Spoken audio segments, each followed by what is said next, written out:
Ladies and gentlemen, I think we are ready to begin.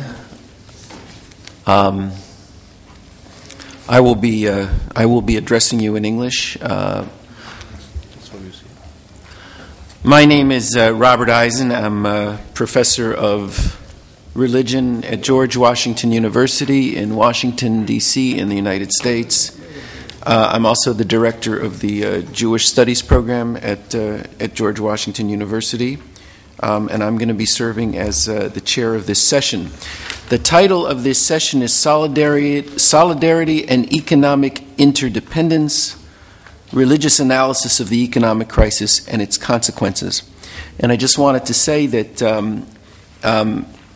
one thing that I have noticed in the work that I have been doing recently in interfaith dialogue, I've been doing this work for a number of years, is that in recent years there has been a tremendous amount of emphasis on pragmatism, on the practical. I think there's a sense among those of us who have been doing interfaith dialogue for many years now that we've done enough talking in the abstract and that we need to talk about very concrete issues and how to make the world a better place. The subject of this session is very much in the spirit of that transformation, of that change that's taking place. The speakers, we have three interesting and distinguished speakers today, and what I'm going to do is I'm going to introduce them just very briefly, giving you the titles, their names, and also some of the things that they do. But I also would like to invite the speakers to add anything about their biographies that they think is relevant to the brief introductions that I will beginning. I'm going to introduce them all at the beginning, and then they will speak in order. Our first speaker is Professor Dr. Hamid Ibn Ahmad Arifai. He is president of the International Islamic Forum for Dialogue, the Assistant Secretary General of the Muslim World Congress. He is co-president of the Islamic Catholic Liaison Committee. He's a member of the Presidium of the Islamic Council for Dawah and Relief. He's also a professor in the King Abdulaziz University in Saudi Arabia. And so he comes to us with very impressive qualifications. شكرا سيد الرئيس. السلام عليكم ورحمة الله وبركاته. الحمد لله والصلاة والسلام على سيدي رسول الله والصلاة والسلام على جميع الأنبياء والمرسلين.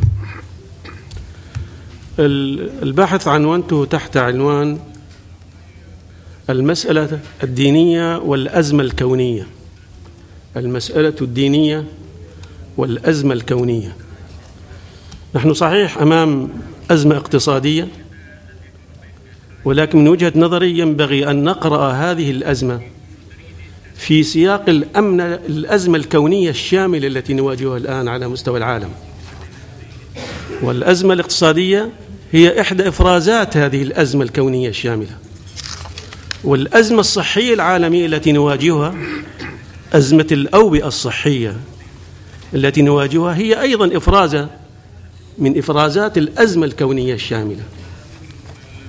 كيف نتعامل مع هذه الأزمة الكونية الشاملة؟ وحتى نتعامل مع هذه الأزمة الكونية الشاملة يجب أن نتعرف على ملامح هذه الأزمة الكونية الشاملة، ونتعرف على أسبابها وتداعياتها. فإذا تعرفنا على مثل هذا الأمر سنحاول أن نضع رؤية كيف نتعامل مع هذه الأزمة الكونية، وبالتالي يسقط هذا التعامل أو نسقط هذا التعامل على الأزمات الكونية الفرعية التي منها الأزمة الاقتصادية.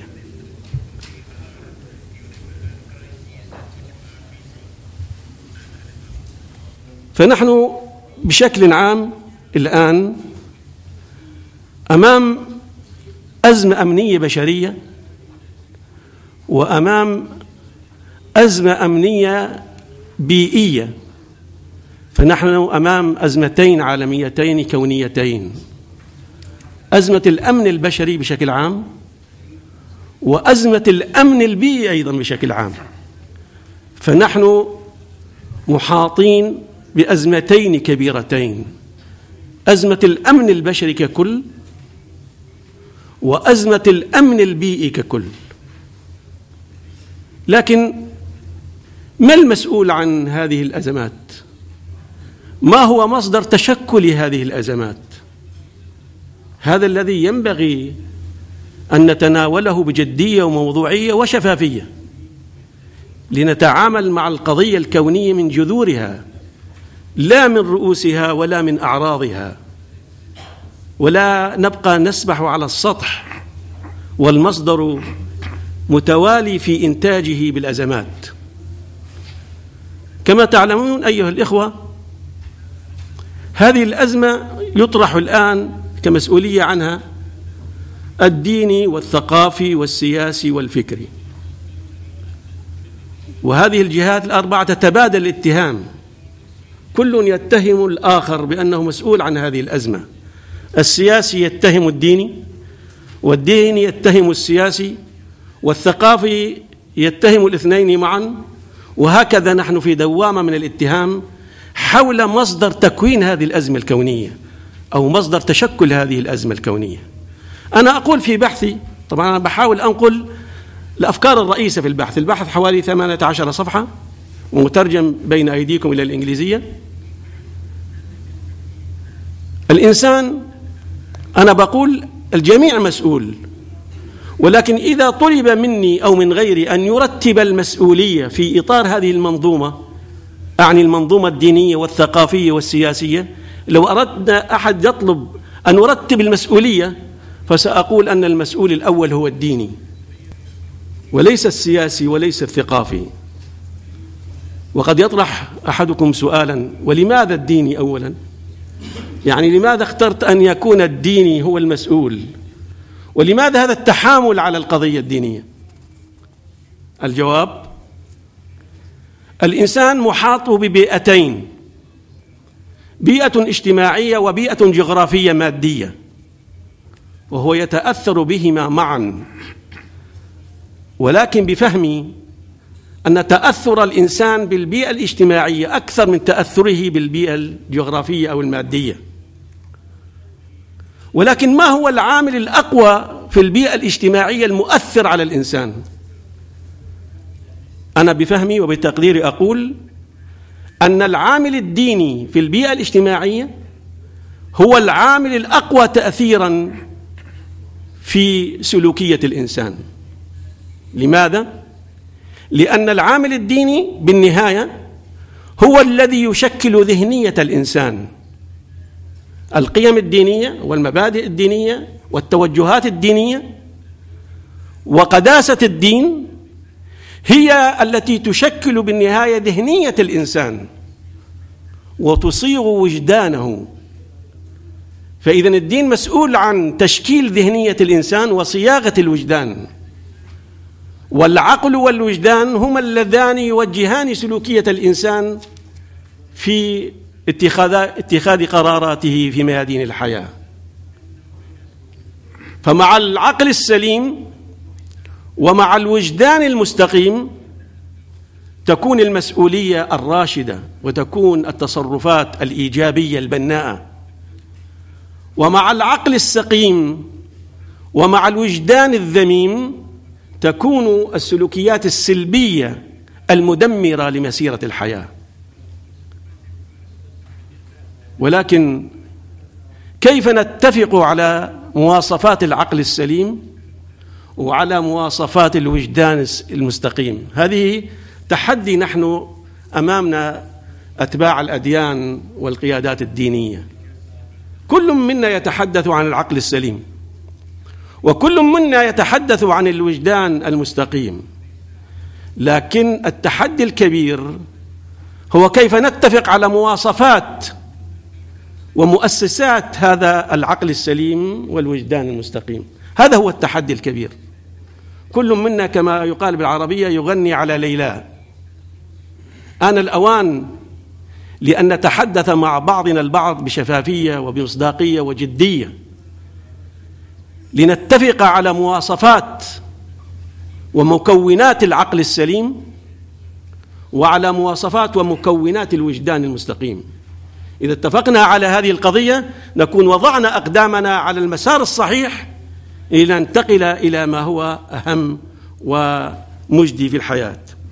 أنا بتقديري أن أتباع الأديان بشكل عام، لا أعني أحدا بعينه، الكلام موجه لجميع أتباع الأديان وأبدأ بالمسلمين، طبعا مع الفارق النسبي. الجميع مسؤول عن هذا الفشل الكبير في صياغة الذهنية والعقلية السليمة وصياغة الوجدان المستقيم. وأقول هنا مع الفارق النسبي بين حالة وحالة ودين ودين وأمة وأمة وشعب وشعب وبلد وبلد، لكن الجميع لديهم خلل في هذا، ونحن أحيانا نبرر هذا الخلل بأمور كثيرة، ومنقول الأرهاب ليس له لا جنسية ولا وطن ولا قوم، وهو نابع من عباءاتنا ومن جاكيتنا ومن قرافاتنا، مشان ما يكون العباية بس المسلمين. فهو طالع هذا الإرهاب من تحت القرافات ومن تحت الجاكيت ومن تحت العباية كمان. لكن لماذا هذا التهرب من الإجابة عن جذر هذه القضية اللي هي جزء من الأزمة الكونية الشاملة؟ هذا بشكل عام عن الأزمة الكونية، وهو فشل القيادات الدينية في تشكيل العقلية السليمة والوجدان المستقيم، وسآتي على التفصيل فيما بعد. لكن لو انتقلت إلى الأزمة الاقتصادية نفسها لأقول ما هي يعني مكونات هذه الأزمة، وقد قررنا أو أنا قررت بفهمي على أنها فرع وإفراز من الأزمة الكونية الشاملة، لكن لا يمنع أنه نحن نتحدث عن هذه الخصوصية في هذه الأزمة الخاصة في الأزمة الاقتصادية. أنا أقول أن يبقى الديني هو المسؤول الأول عن الأزمة الاقتصادية. لماذا؟ لأنه لا زلت أصر على أن الأزمة الاقتصادية هي نتيجة تصرف شاذ في التعامل مع منهجية عمارة الأرض. أنتم كما تعلمون وكل أتباع الأديان يعلمون كل بطريقته الخاصة وبفهمه الخاص أن الله سبحانه وتعالى استخلف الإنسان بصفته إنسانا لعمارة الأرض، بصرف النظر عن دينه وعرقه وقوميته وجنسه. الإنسان بصفته إنسانا مكلف من الله سبحانه وتعالى لعمارة الأرض. من أجل ماذا؟ هذا الاستخلاف في الأرض من أجل عمارة الأرض وإقامة الحياة الراشدة فيها. والله لم يترك الناس سدى هكذا بدون ترشيد، فوضع منهجا لهذا الاستخلاف. هذا المنهج للاستخلاف الرباني يقوم على مرتكزين اثنين: مرتكز الإيمان والقيم والمبادئ والسلوكيات. الإيمان والقيم والمبادئ والسلوكيات، هذا المرتكز الأول. والمرتكز الثاني الماديات والوسائل والمهارات. ولا يمكن أن يقوم منهج الاستخلاف في الأرض إلا بالتكامل والتلازم بين هذين المرتكزين: مرتكز القيم، خليني أختصر، ومرتكز المهارات والوسائل. وعندما تنفصل هذه التكاملية أو تتعطل هذه التكاملية بين مرتكز القيم وبين مرتكز الوسائل يحصل خلل في منهجية الاستخلاف في الأرض. ففي العالم المتقدم اليوم في خلل، لأنهم أداروا ظهورهم إلى المرتكز القيمي في المنهج الاستخلاف الرباني. وفي الجنوب خلل، لأننا أدرنا ظهرنا للمرتكز المهارات والماديات، فهناك خلل وهنا خلل. قوم حبسوا أنفسهم بالقيم الدينية وأداروا ظهورهم لمرتكز المهارات والوسائل والماديات، فتعطلت الحياة من حولهم. وقوم انحبسوا في المهارات والماديات وأعطوا ظهورهم للقيم والماديات والأخلاقيات، فهم يتصارعون حتى مع إنتاجهم التكنولوجي. غورباتشوف يقول: طيلة تاريخنا العلمي العظيم، وجدنا أنفسنا في النهاية أننا في فقر كبير في حياتنا الاجتماعية حتى في مطابخنا. نحن نملك أمريكا من المخزون النووي ما يكفي لتدمير الأرض 10 مرات. يعني نحن حتى لو اتفقنا على هذه الحماقة أن نفجر الأرض بحاجة نفجرها 10 مرات. يعني لماذا هذه العبثية في الإنتاج الزائد للمخزون النووي؟ طبعا هذه العبثية في الإنتاج المخزون النووي جاءت على حساب، كما ذكرت في كتابي من قبل 15 عاما النظام العالمي، هذا المخزون النووي جاء على حساب لقمة الغذاء وقطعة الكساء وحبة الدواء. وبالتالي الترسانة النووية السوفيتية لم تستطع أن تصمد أمام لقمة الغذاء وحبة الدواء وقطعة الكساء، فانهار الاتحاد السوفيتي، ولم تستطع الترسانة النووية أن تحمي هذا النظام، بل أصبحت عبء عليه. فهي الآن عبء على الاتحاد السوفيتي، والآن حركة التجديد تحاول أن تتخلص من هذا الإرث الآثم وتتحول إلى إرث التوازنية كما فهمت من بعض القيادات الروسية. الإسلام بفهمي عقيدة وشريعة ورسالة. العقيدة هي التي تمثل الخصوصية الدينية للمسلم، مثلما أن العقيدة في أي دين تمثل الخصوصية الدينية لأتباعه. ودائرة العقيدة عندنا في الإسلام هي أصغر الدوائر في تكوين الإسلام ككل. دائرة الشريعة هي الدائرة الثانية بعد دائرة العقيدة، ثم تأتي دائرة رسالة الإسلام العالمية الإنسانية، وهي أكبر الدوائر. طبعا هذه الدوائر عندنا متداخلة ومتكاملة، لا انفصال بينها، فهي تتكامل. لكن من حيث الوظيفة لكل دائرة وظيفتها.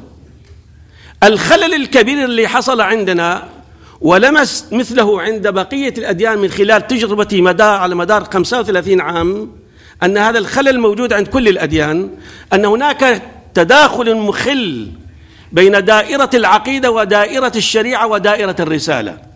لم يعد أتباع هذا الدين يفرقوا الموقف من العقيدة والموقف من الرسالة والموقف من الشريعة، فاختلط الحابل بالنابل، حتى أن البعض منهم وسع دائرة العقيدة اللي هي دائرة الإيمان والكفر عند كل أمة، وهي دائرة التمايز عن الآخر. أنا الذي يميزني عن المسيحية عقيدتي، واللي يميز المسيحي عني هي عقيدته، واللي يميز اليهودي عننا الاثنين هي عقيدته.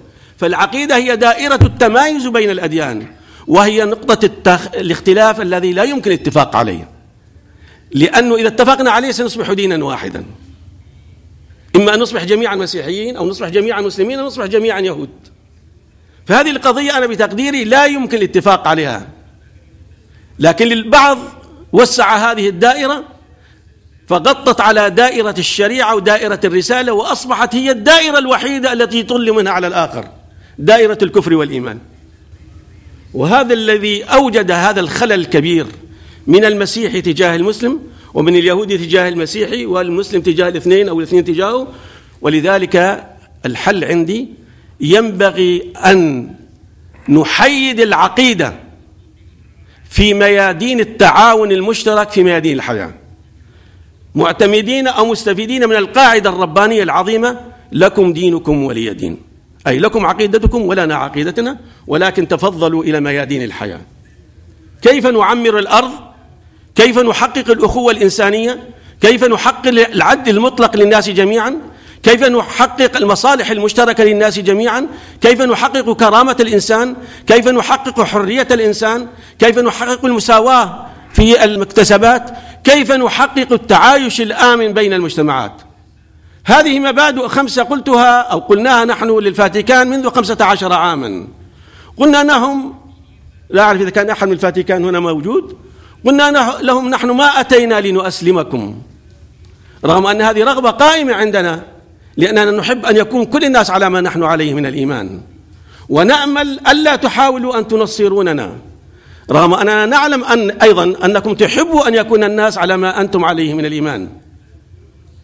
إذا لماذا جئنا؟ قلنا لهم نحن جئنا لأننا نرى أن المسيرة البشرية في خطر، وإسلامنا يدعونا ويأمرنا لأن نعمل ما يمكن عمله من أجل تصحيح المسيرة البشرية لتصبح مسيرة عدل وأمن وسلام تصان بها كرامة الإنسان وسلامة البيئة، وتتحقق بها المصالح، ويقوم التعايش الآمن بين المجتمعات. فهل عندكم استعداد أن نتعاون على هذه المبادئ الخمس؟ قال قداسة البابا المتوفى جون باون سكند قال يس، وقال الكرادي حوله نعم. فوقعنا وثيقة عمل مشترك لنتعامل معا على تحقيق هذه المبادئ الخمس، دون أن ندخل في قضية أنت مؤمن وأنا كافر أو بالعكس.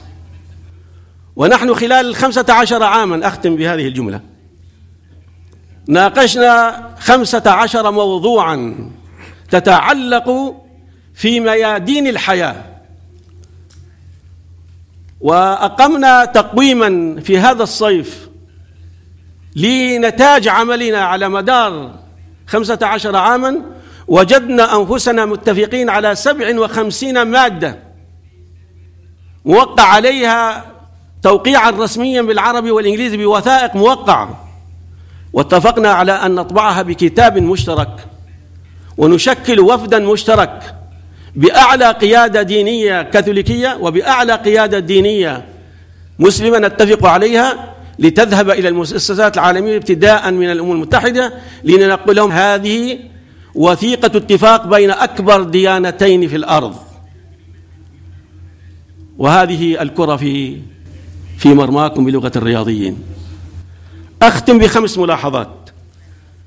الملاحظة الأولى أيها الأحباب، نحن نتحدث عن الإبراهيمية، ومحمد صلى الله عليه وسلم تحدث عن الآدمية قبل 15 قرن 14 قرنا. هل يجوز، أنا أخاطب إخواني المسلمين أولا، هل يجوز نحن أن نتراجع من الآدمية أباكم آدم إلى أبوكم إبراهيم؟ وماذا عن أبناء نوح؟ وماذا عن أبناء آدم؟ وماذا عن البوذيين؟ وماذا عن الهندوس؟ لماذا نحصر هذا الحوار وهذه المسؤولية بس بأبناء إبراهيم بين المسيحية واليهودية؟ البوذية الآن يمثلون 1.3 مليار من العالم، والهندوس قريبين من ذلك. إذن نحن أدعوكم لأن نعود إلى الآدمية، نحن أبناء آدم، ونحن جل إبراهيم، وأنا أعتقد بإبراهيم، وأنا من ملة إبراهيم، ولكن الإسلام جاء ليتحول بالناس من قومية الأديان إلى عالمية الفعل الإنساني المشترك. الملاحظة الأخيرة أيها الأحباب، الحوار ليس غاية لذاته، الحوار وسيلة حكيمة لتحقيق 5 غايات جليلة: التعرف، وهو هذه المؤتمرات العامة، ثم التعارف، هذا يحتاج إلى ملتقيات خاصة تأصيلية كما نعمل مع الفاتيكان منذ 15 عاما. الوفد لا يزيد عن 6 أو 8 لنحاور بالعمق وبشفافية. إذا بعد التعرف والتعارف ننتقل إلى مرحلة التفاهم، وبعد التفاهم ننتقل إلى مرحلة التعاون، وبعد مرحلة التعاون تأتي مرحلة المخططات والمشاريع المشتركة. أنا أسألكم، نحن أين الآن؟ أنا لو كان في عندي وقت سأجبتكم، لكن أترك تجيبوا أنتم، كل واحد يسأل منكم وأين هو قبل الحوار، بالحوار، بالتفاهم، بالتعارف، بالتعاون، أين هو؟ نحن عم نخض قاعدين، يا ريتنا نخض كمان لبن، ونخض مية، نحن عم نوزع يعني مانشستات ابتسامات، وأنا بحبك وأنت بتحبني، وإحنا الحوار طيب، ومنروح يعني ننفض على هذه الابتسامات الذي تدفن وراءها هموم ومشاكل وألغام خطيرة تتفجر على الساحات العالمية. شكرا لكم وآسف على الإطالة. We also have Rabbi Jacob or Yaakov Weiss is a Talmudic scholar specializing in Jewish human rights, the study of Jewish human rights in the United Kingdom, in the U.S., and also in Jerusalem. He currently holds a rabbinical position in a North London synagogue. He campaigns regularly for the respect and recognition of Palestinian human rights with the hope of implementing peace and justice in the Middle East. Spirituality, economic interdependence, and a one-state solution. The idea that groups have moral obligations towards each other, as do individuals, is difficult for many people to realize. This is particularly true when the group has a firm sense of its own identity. It is often very hard to hear the cry of the other for those whose self-identity is linked to unique religious or cultural mission. There's this dilemma which haunts any discussion of the Palestinian-Israeli conflict, which speaks in terms of one unitary state. Obviously, there may be other obstacles to peace which should unite both people, but one can't escape the fear that given the current clear economic superiority of the Jewish inhabitants of the Holy Land, the beneficiaries of any merger would be the Palestinians. We are of course assuming that the various governments' benefits given at present to citizens of Israel would, in a unitary state, be given to both peoples. The prospect might certainly be a daunting one for most Israeli Jews. But beyond the transference of economic well-being to one state would entail, to also require both people to say openly to each other, listen, we have to realize what happened, we have to understand each other, we have to be more psychological, we have to understand each other, where we're coming from. The Jews should say to the Palestinians, listen, we are sorry, there's no reason why you have to pay the price for 1900, 2000 or 2000 years of persecution, and the Palestinians should obviously also say sorry, and we rather look at the future and not to the past. We're willing, in order to end the pain of both our peoples, to look to the future. This clearly seems at present to be a utopian perspective. The wounds on both sides are very deep. But in this time of the global economical crisis, let us make a communal introspection from our own people and to our Palestinian friends. First, the concepts of charity and peace are not very difficult to implement. One must exercise them to our own. The natural human instincts takes over. We are kind to family, friends, because they are an extension of ourselves. Obviously, this is a requirement as well. I mean, the Almighty God made the person straight. It's written, a man is straight, he looks after his wife, his kids, and then after his... But it doesn't have to stop there. Obviously, it should carry on after family, after close ones. The Almighty is not asking for the impossible. I mean, for example, it's written, love your fellow man as yourself. So what does that? Does that mean you find something, you have to divide? You find something in the street, something nice, you have to give half away to your friend? No, it doesn't. It means like to not do to your friend like with something you don't want. This is what the true explanation means. Do not do to your fellow man something you wouldn't like to be done to yourself. So, but obviously, charity, although it starts at home, starts from close, and it should carry on. It doesn't have to end. It is when we are called upon to show kindness to strangers and to make peace with enemies that problems begin. So much within us rebels against these callings. But it is precisely when so challenged that we must turn our ear to the still, holy voice within, that gently nudges us in the direction of opening our hearts to the other with care and forgiveness, just as the Almighty does to us. Second, Israel itself is speeding to its own economic meltdown. Many of its most rapidly growing communities are its most impoverished. I refer to the ultra-Orthodox, the Sfaradim, the religious Zionist settlers, the Israeli Arabs.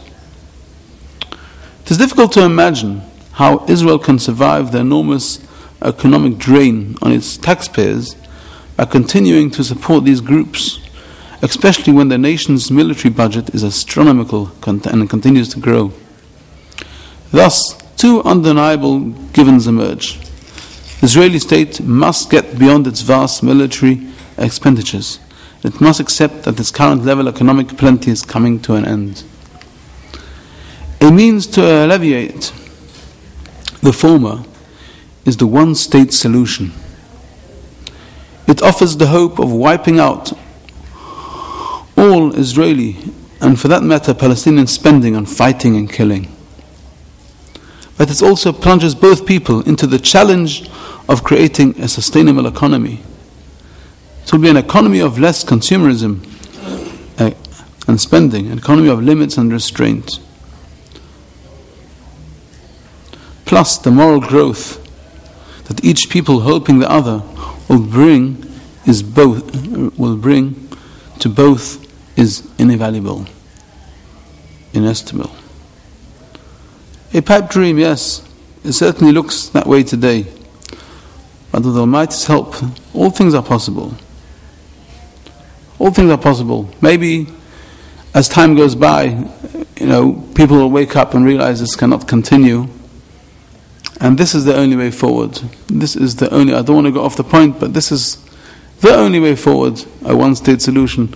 If we all get together, all the politicians, the world leaders, obviously with our help, with individuals' help. Like I mentioned very much earlier, people mention that we speak and we have to we go home. But we have to, individuals can play a lot, can do a lot. Each individual can write, can lobby, can campaign, and obviously this is what the Almighty requires from individuals, because He can't do it. He wants us to do something, and He will contribute His share.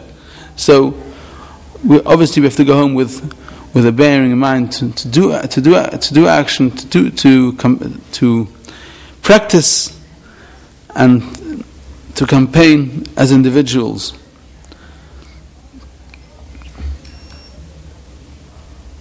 Economic interdependence amongst different people and former enemies may yet allow Jews and Palestinians to show the world a model of empathy and concern that may inspire other people to scale the same heights. Be'ezus Hashem, inshallah, God willing. Thank you. Our third speaker is going to be Dr. Hans Kuschler, who is professor and chair of political anthropology, political philosophy and philosophical anthropology at the University of Innsbruck, Austria. He is founder and president of the International Progress Organization, which is an NGO that has consultative status with the United Nations. He's also the author or editor of more than 400 articles and books. I won't give you all the titles here. You can see them in the book. He's also has been awarded many honors and awards at various places throughout the world.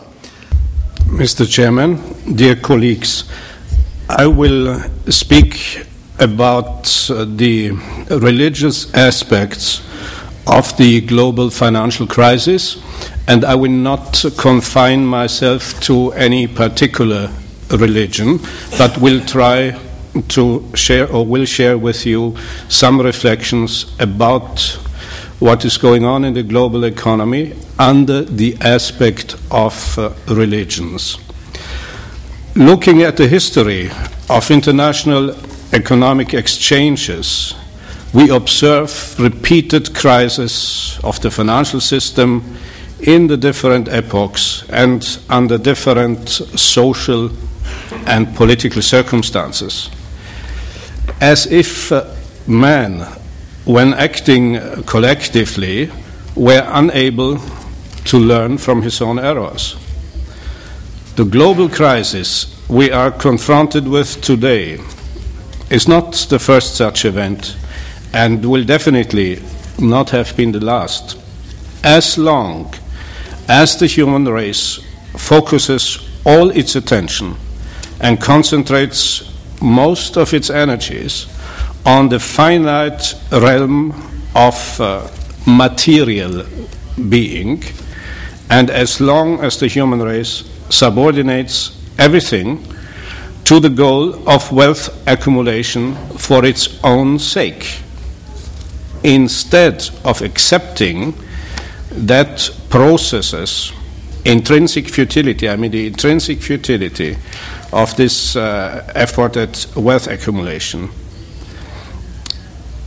Man stubbornly engages in an effort that is nurtured, as I see it, by the fiction of an endless process in space and time, in the sense or according to a linear understanding of progress. The dynamic of what can be described as historical cycles of greed, culminating in periodic economic collapses that are perceived as crashes of a supposedly stable order, this will condemn, as far as I can see, mankind to a perpetual struggle of Sisyphus, having to start anew after every collapse, only to fail again.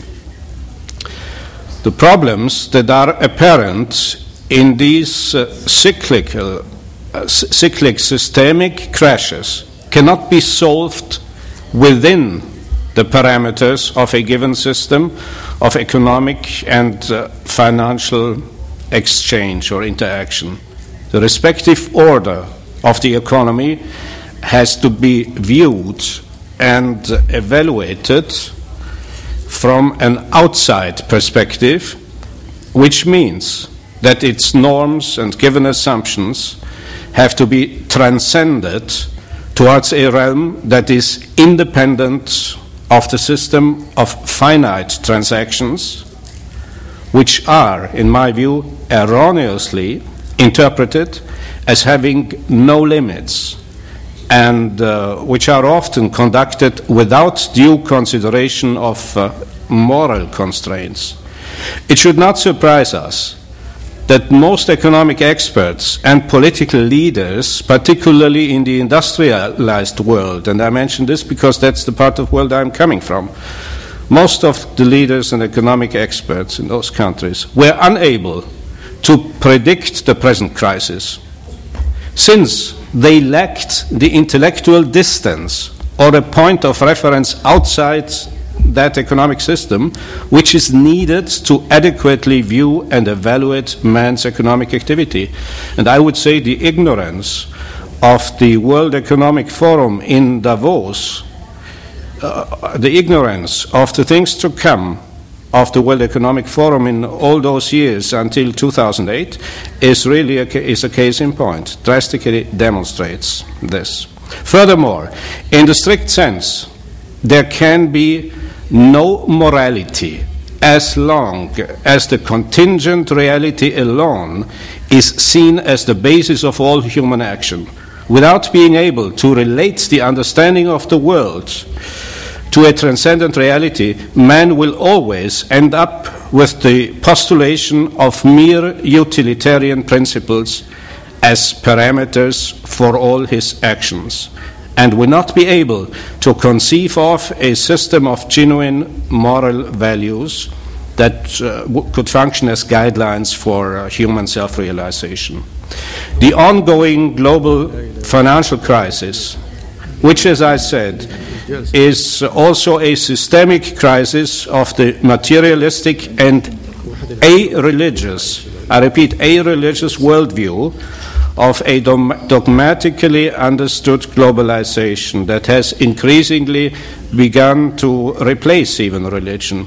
This development is clear and dramatic proof of the lack of moral credibility as well as sustainability of a system of the economy that ignores this, what I call the transcendent dimension.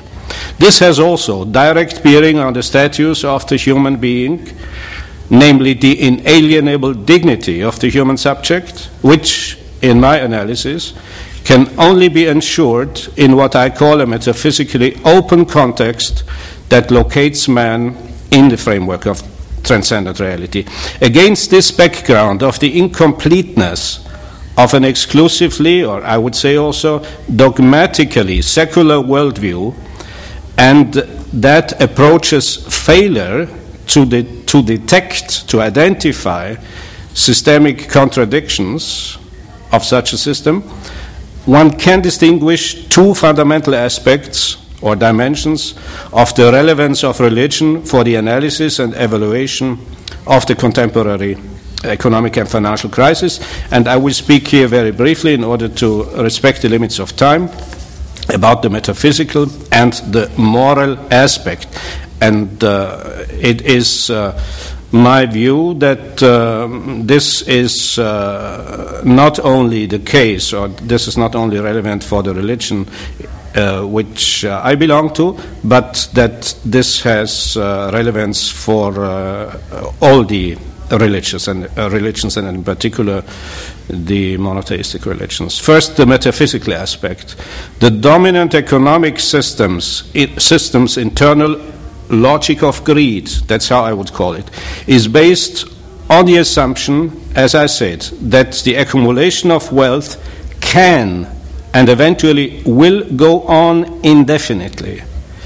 This approach excludes any limits in space and time, and is based on the fiction of a kind of eternal life on earth. Otherwise, this logic of greed and this kind of casino capitalism which is based on it would make no sense. And this approach also often rejects any constraints in terms of basic moral principles.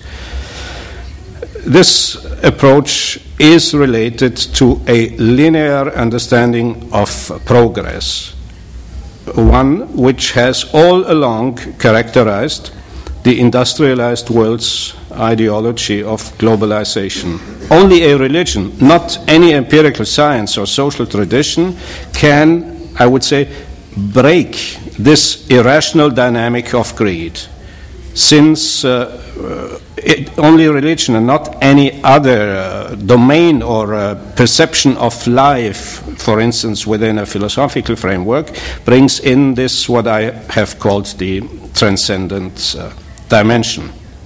The religious interpretation of the world goes indeed beyond the inner worldly and exclusively secular self-realization of the human being, and exposes the intrinsic futility of every effort, whether it is individual or collective, at amassing wealth for the sake of gaining personal security and fulfillment.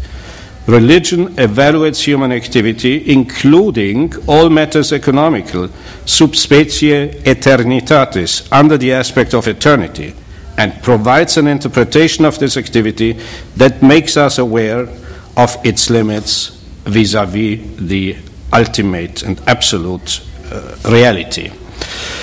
Secondly, let me briefly talk about the moral aspects. Unlike any worldly ideology, political program, or economic doctrine, whether it is capitalism or communism, or a so-called third way, religion makes the members of the human race aware of their common destiny vis-à-vis transcendent reality, transcendent being, and beyond the lifespan of the individual as well as of any given society or civilization on earth.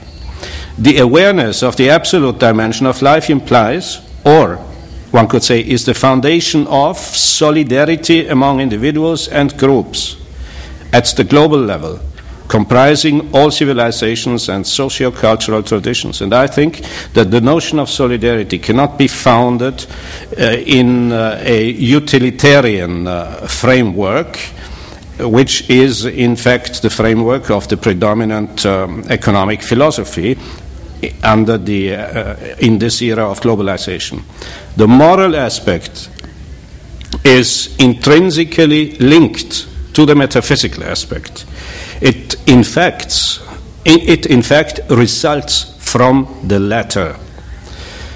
A sense of common destiny that is generated by religion in view of its relating humanity to the absolute reality enables the members of the human race to commit themselves to a common purpose, one to which all human action is subordinated, which structures, so to speak, the individual's and the community's life, and which in turn paves the ground for solidarity among people of all creeds and cultures, and helps, so I hope, helps modern man to escape from the trap of selfish isolation into which he got entangled due to the uncritical acceptance of the supremacy of the economy, or what nowadays is called globalization, and what nowadays has become, I would say, a kind of surrogate religion. Any analysis of the global economic crisis that ignores these two aspects of religion, I mean the metaphysical and the moral aspects, the two aspects that are essentially related to the human race's transcending its contingent existence. Any analysis that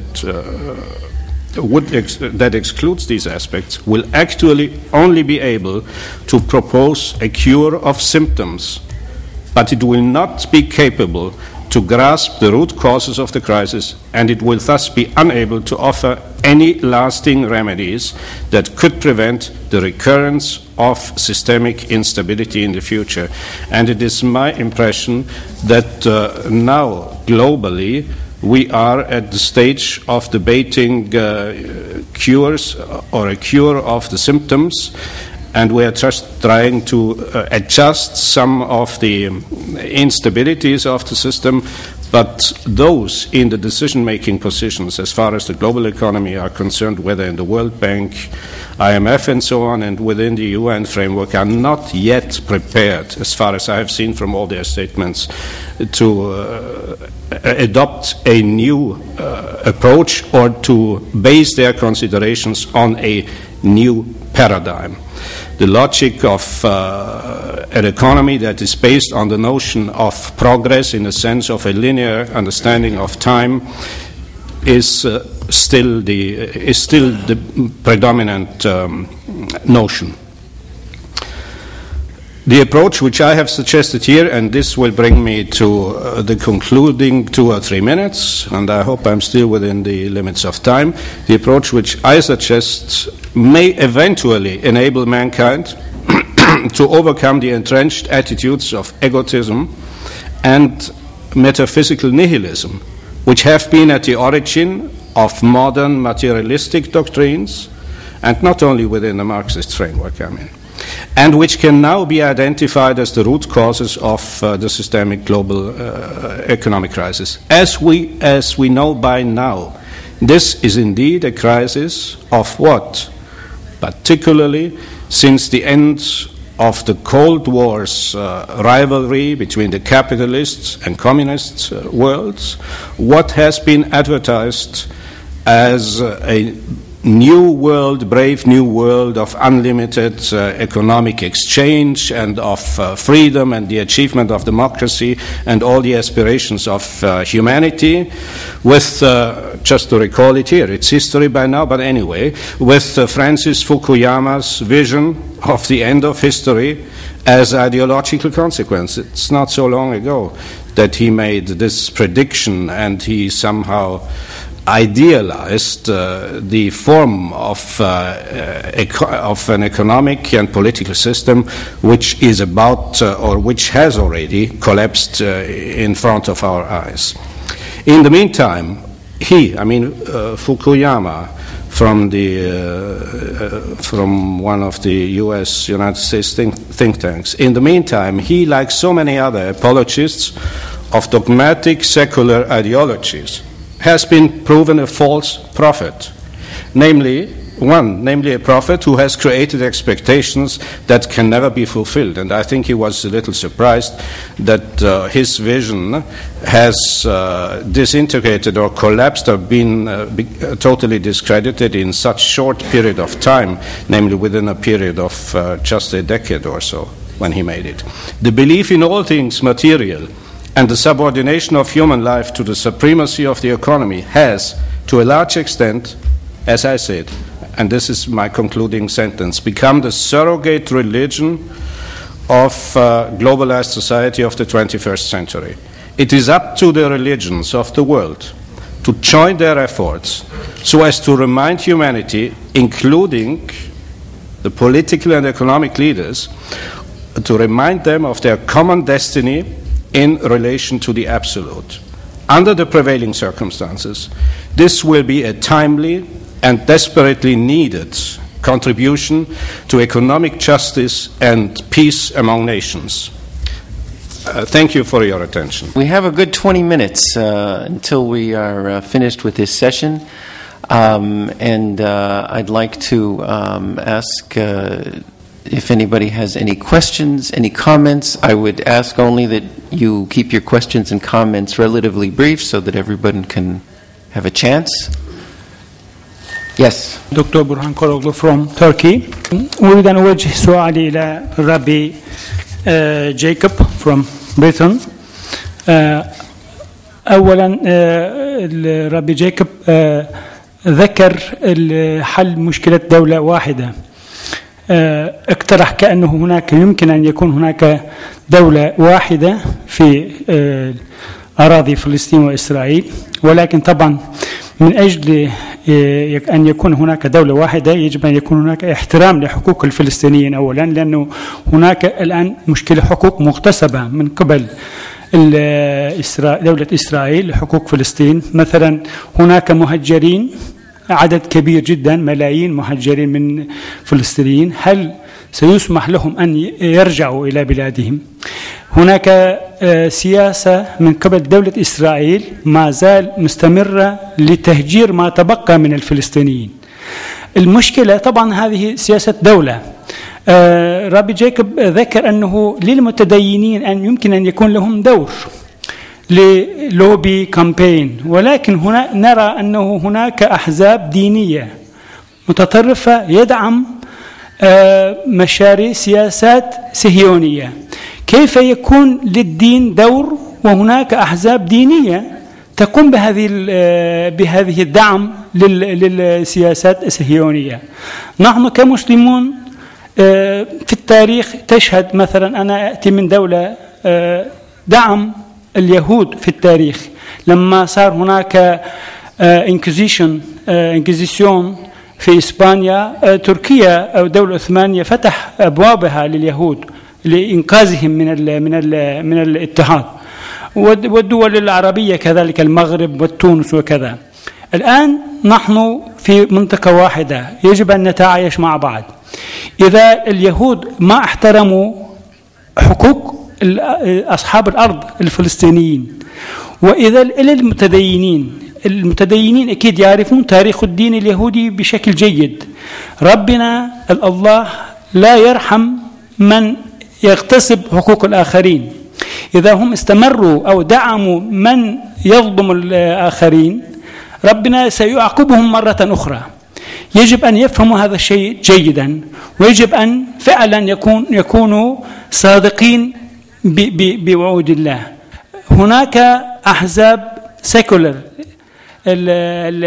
يعني علمانية، نرى أحيانا يدعمون الفلسطينيين، ولكن لا نرى أحزاب دينية يدعمون قضايا الفلسطينية. يجب أن نركز على هذه النقطة.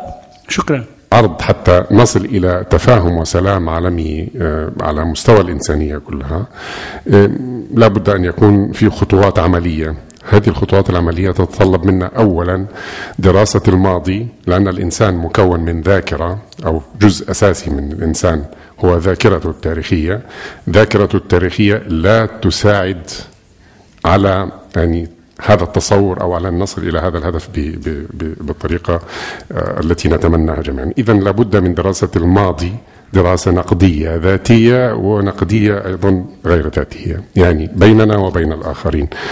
وإذا درسنا الماضي تخلصنا من عقده، استطعنا أن نرى الحاضر بنظرة أفضل، ونحاول أن نجلس فعلا ونناقش الحاضر في مستوى واقعي، وليس بصورة ما ينبغي أن يكون بصورة خيالية.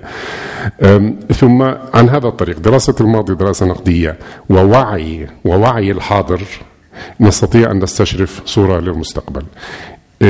نقطة أخرى هو دعوة إلى النظرة إلى أننا كلنا أبناء آدم ولسنا أبناء إبراهيم. دعوة طيبة طبعا، أنا أحييها، ولكن كما حدث في أوروبا مثلا، هناك خطوة سياسة ستيب فور ستيب. يعني أولا إذا تحدثنا وساد السلام بين الديانات الإبراهيمية، نستطيع بدون تحيز وبدون عنصرية دينية كما تفضلتم، نستطيع أن ننتقل إلى الديانات الأخرى، وهذا لا يمنع هذا يعني أن تسير. لكن تركيزنا أولا يكون بين الديانات الإبراهيمية، لأن القسم المشترك بينهما كثير جدا، أكثر من بيننا وبين البوذية والهندوسية والكونفوشيوسية وغيرها. تفضل الأستاذ جاكوب، الحقيقة حديثه شيق جدا جاكوب وايز.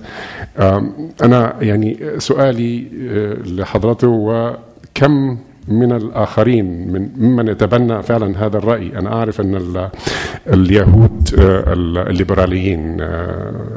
الليبراليين يتبنون تقريبا هذا الاتجاه، فهل حضرة الخاخام ممن ينتسبون إلى اليهودية الليبرالية؟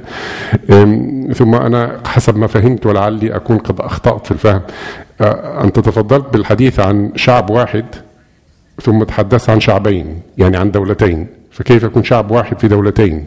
شكرا. أريد أن أعقب على موضوع الأزمة الاقتصادية حقيقا من الناحية القيمية أو الأخلاقية.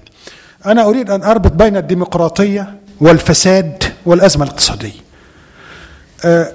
إذا لم يوجد ديمقراطية وتتوفر العدالة والحرية والمساواة، أقصد المساواة في عدالة التوزيع، لا يمكن أن تحل هذه المشكلة. نحن في كثير من بلاد العالم الثالث، دعونا نعمم، أن كثيرا من الحكام والجهات المتحكمة في الأوطان تقايض أو تبادل مصالحها الخاصة بمصالح شعوبها، والدول المتقدمة في سبيل مصالحها تدعم هذه النظم الفاسدة والمستبدة وتقايض مصالحها بمبادئها. وهنا تكون القضية، إذا لم يكن هناك قدر من الديمقراطية وتداول السلطة، من المساواة في عدالة التوزيع، من الناس تعرف أين أموالها، الأموال ليست لطبقة، نقضي على الثنائية الاجتماعية، الطبقة المتحكمة التي في يدها الثروة والطبقة الفقيرة المستغلة. طالما لم يمكن القضاء على هذه الظواهر السيئة، ستستمر الأزمة الاقتصادية ولن يكون لها حل. وأذكر على سبيل المثال أن هناك كثير من الناس الذين يفضلون مصالح الأجنبي ما دام يحميهم عن مصالحهم الخاصة، ويكون الجواب واضح تماما عندما يخفض الدولار متعمدين لتخفيض أسعار البترول، عندما لا يثمن البترول بسلة من العملات ويظل مرتبط بالدولار الضعيف. هناك أكثر من مشكلة، أنا أريد أن أعدد لا أنكح جراح، ولكن هذه الأمور كلها معلومة. وشكرا. I wish to thank Dr. Hamid and all the speakers in this session, and I will say this in Arabic. Dr. Hamid الرفاعي اقترح فيما اقترح أن يعمم هذا الحوار ليس على أتباع الديانات الإبراهيمية، بل على العالم بدياناته المتنوعة. أنا أذكر قبل 2 سنين أو أمشي بمرحلة تاريخية.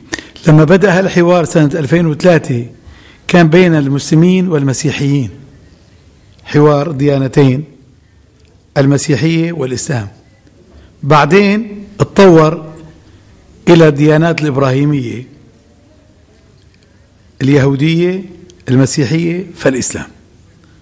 قبل سنتين أنا العام الماضي لظروف لبنان لم أتمكن من الحضور، لم أدري إذا كان حضر غير ناس، بس في المؤتمر الرابع والخامس حضر من الديانات الأخرى، حضر هندوس وبوذيون وديانات متنوعة من الشرق الأقصى. أنا الحقيقة اليوم بهذا المؤتمر استغربت أنه هؤلاء غير موجودين معنا اليوم، كمان عاد إلى الديانات الإبراهيمية، اليهودية، المسيحية، الإسلام. هذا السؤال ما بسأله للدكتور حامد، بس أريد أسأل منظمي المؤتمر ليش في هذا المؤتمر السابع ليس ممثلون إلا من أبناء الديانات الإبراهيمية. شكرا جزيلا. Please ask your question, and then we may go a few minutes over time. I'm Bishop Paul Lindo. I highly appreciate it and share also what has been said by Dr. Hans Köchler. My question is addressed to him. How can this vision be passed to the decision makers? I think the main problem is there. Those who are involved in the whole decision making and economic questions, are they really convinced that it has to do anything with religion or with metaphysical reflections? And I'm speaking not only about the Western world. It's true for all the countries, even those who are officially led by a religion. I have rarely seen so much corruption than even in countries where we have leading religions in the government. Thank you. Okay, I'd like to call on our speakers to respond to the various questions. Maybe I'll just make sure that our speakers identify, perhaps summarize to the best that they can, to the best of their memory, the question that was asked, and then answer it. I'm going to start with Rabbi Weiss, since I think he got the first question. I'll then proceed to Dr. Rifai and then to Dr. Köchler. One of the questions asked at the beginning was, what can religious people do to help out in conflicts and Palestine in particular, Palestine-Israel? Well, first of all, I would say, unfortunately, it's a religion has a bad image in the world, especially by the ignorant, or I would say by the West, who are more secular. And it should be. This is something we can point out. It's not a religious issue. It's not a religious conflict. It's a conflict of misunderstanding, politics, but territorial. It's not a religious problem. This is something, as religious people, we can do. We can be very powerful. And regarding the was mentioned the history a bit of Jews had refuge in Middle Eastern countries is absolutely true. Jews should be grateful to those who hosted them in times of sorrow, times of expulsion, and there's nothing to hide about it. It's absolutely true. We had refuge in many places, and especially in the East, when we were driven out from